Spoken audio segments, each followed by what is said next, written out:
Are you a business owner or investor that finds financial statements intimidating? In this video, we'll go over a very basic explanation of what financial statements are. We'll cover 3 topics. Number 1, what are the different financial statements? Number 2, what information can you extract as an investor or as a business owner by looking at financial statements? And number 3, we'll go over a very simple example of Apple's financial statements so that you can understand what a real set of financial statements looks like. All right, so at a very basic level, every business has got 3 sets of statements. These essentially comprise what financial statements are. The 3 statements are as follows. Number 1, the income statement. Number 2, the balance sheet. And number 3, the cash flow statement. For the purposes of this video, we'll cover the first 2 statements, so the income statement and the balance sheet. I'll actually do another video that's going to cover the cash flow statement, so stay tuned for that particular video. Essentially, whenever you're looking at a set of financial statements, what you're trying to be able to tell is answer 3 key questions about your business. Number 1, how is my business doing? Number 2, did I, as a business owner, or me as an investor looking at a potential company as an investment, did that business make money? And number 3, by looking at the balance sheet of a particular business, what you as a business owner or investor can tell about a company is what assets does it own and who does the business money owe to, and last but certainly not least, who essentially invested in that particular business. If you're always confused about where to get a particular company's financial statements, it's actually pretty easy to find. What you need to do is essentially go to that company's website and essentially try and find the investor relations section. That is where usually a company would disclose all of its quarterly statements, all of its annual statements, and any other financial disclosures. In order to show you a bit of a practical example of what this looks like in real life, let's go through on the computer. Let's hop on the computer right now, and we'll go and find Apple's financial statements on their website. So we'll go into a quick Loom video, and I'll show you where you can find Apple's financial statements. All right, so here we are on Apple's website. I'm on the Canadian website simply because I am actually in Toronto. So if you visit the website apple.com, you start to scroll down, what you will see is they have all their product stuff all at the top. But at the bottom here, there is an interesting section called, where is it? I'm kind of lost. Oh, here it is. Here it is. You'll see About Apple. And the section that I'm really referring to is usually called something called Investor Relations, or in this particular case, Apple's case, it's called Investors. You can kind of see that right there. Okay, so what we're going to do is essentially click on that particular icon. So you go to Investors, and then you will see we come to a page where the company discloses all of its news and results. And you can kind of see Apple disclosed its most recent results on September 25th, 2021. You kind of scroll down here, and then you'll see an entire section, again, let me just get my trusty pen here, called Financial Data. And this is where the company posts all of the pertinent information as it relates to its financial statements. So every quarter, it would disclose something called a 10Q. You can see that every quarter it has something called a 10Q. These 10Qs are quarterly statements. And then on an annual basis, the company also discloses or publishes an annual report, which is usually referred to as 10K. Usually for Q4, the 10K and the 10Q are essentially the same thing because that's the last quarter of a company's financial year end. If we also scroll down here, back to mouse mode, you kind of see another section here called Annual Reports. And this is where the company has all of its annual financial results. So essentially the annual report that you see here, 2021 10K, is the one they actually disclosed on 2021, Q4 2021, because that's essentially the same period. All right, so that's where you can find your financial statements if you're looking for them. All right, so the first set of financial statements we're going to look at is something called the income statement. It's also referred to as the profit and loss statement or the statement of operations. Essentially, it's the same statement. People just call it different things depending on which country you're in, which set of financial reporting standards you're using, etc., etc.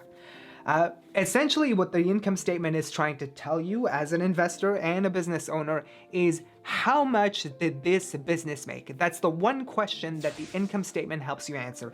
If you think about it just logically, if you were to run a business, essentially, if you're in a business, you're trying to figure out, okay, once I've passed a particular quarter or I've made money throughout the year, how much money did I make? The income statement is essentially that statement, the statement that helps you answer that particular question. All right.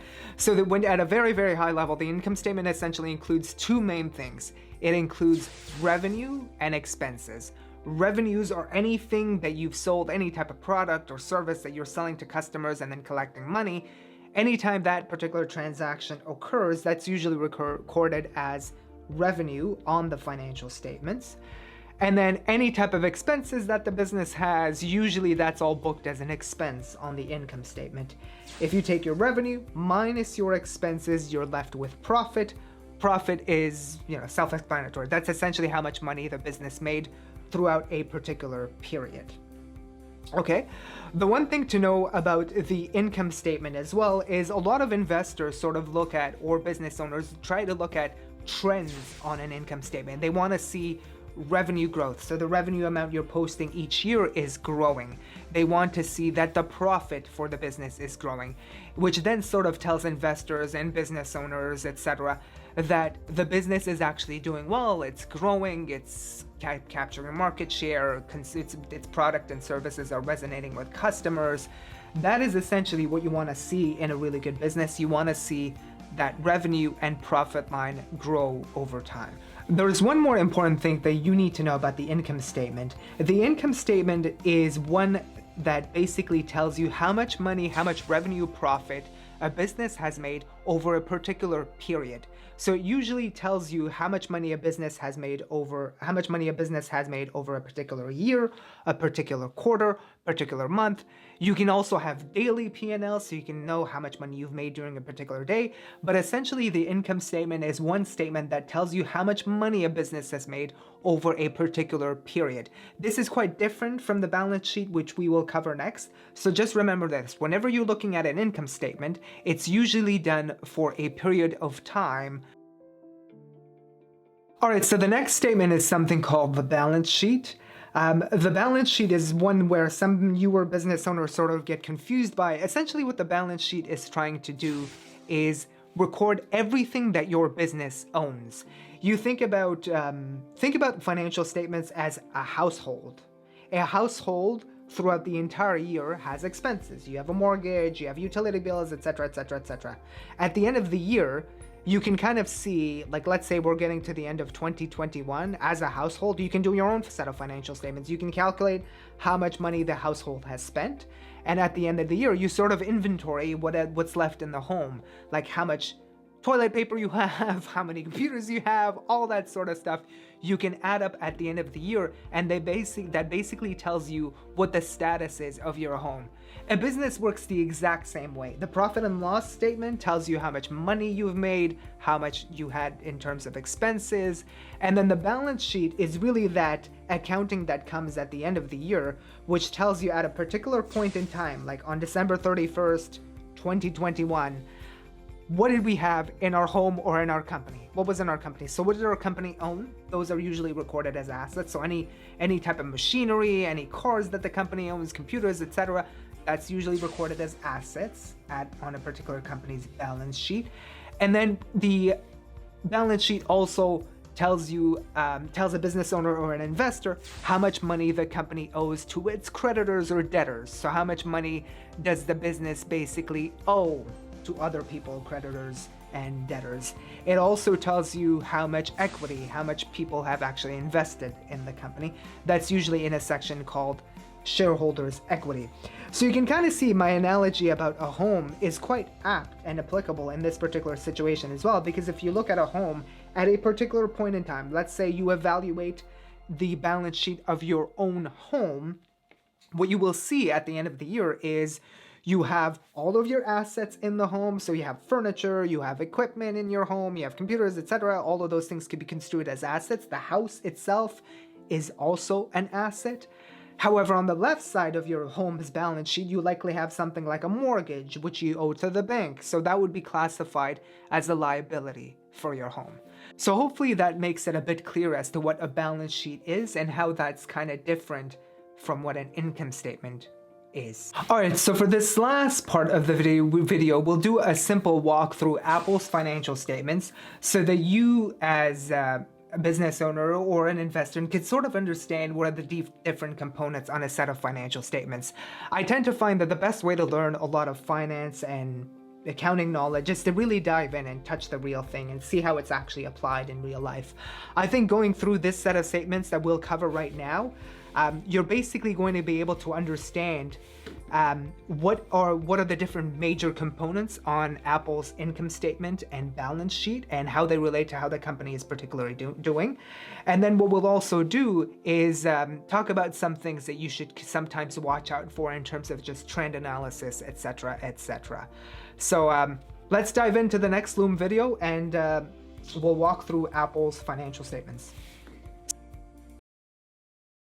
So here are Apple's financial statements. Now, to somebody who's never looked at financial statements, it may seem a little intimidating, but to be honest with you, it's actually pretty simple. Something that's quite common on financial statements as well is that a company will essentially list its results for the current period and the comparable period for the same time last year. So you can kind of see here what Apple's doing is it has listed its Q4 2021 statements and then Q4 2020.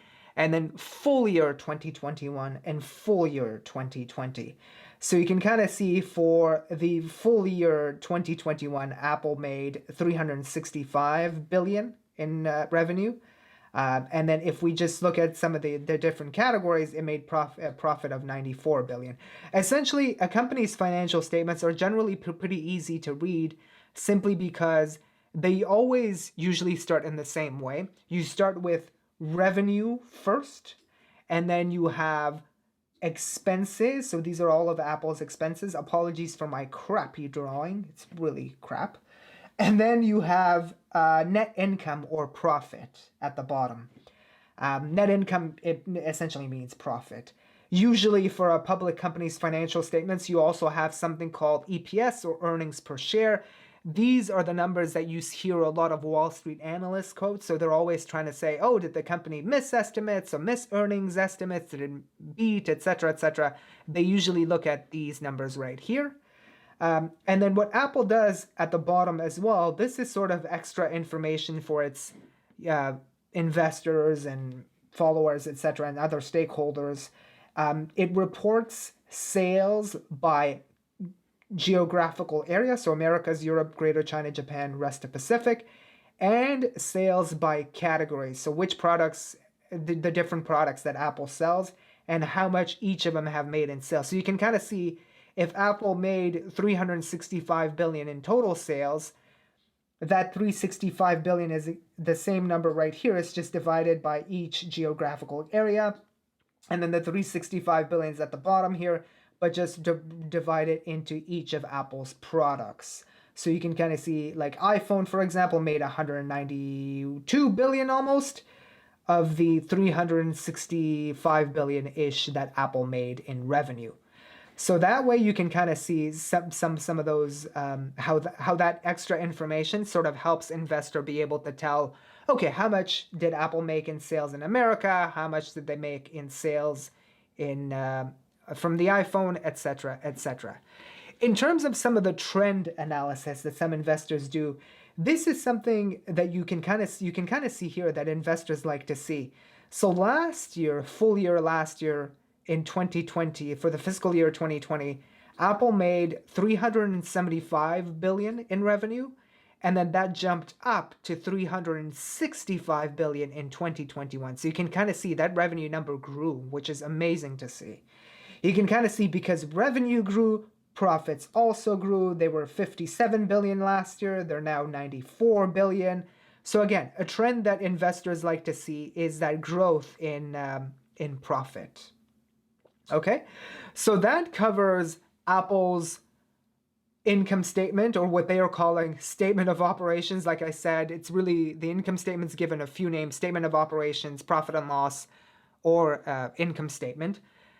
Here, Apple calls their statement the statement of operations. So the next set of statements we're going to look at is Apple's balance sheet. You can kind of say it says balance sheets up here. Like I said earlier in this video, this is shown on a particular date. So you can kind of see this is September 25th.